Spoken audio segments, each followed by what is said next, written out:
Assalamualaikum warahmatullahi wabarakatuh, and hi everyone.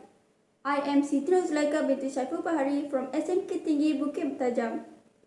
Without further ado, I'm going to brief you on how my project entitled the Autosenz Fan works.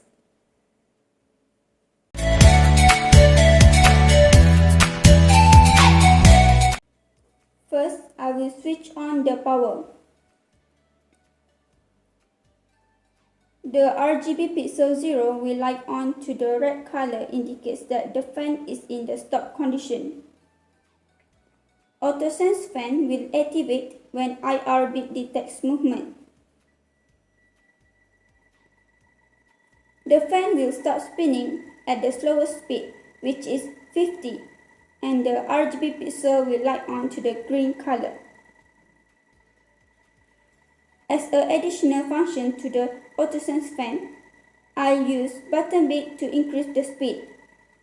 When I push button A, which is yellow button, the speed of the fan will increase to the medium speed, which is 150, and the RGB pixel 2 will light on to the yellow color.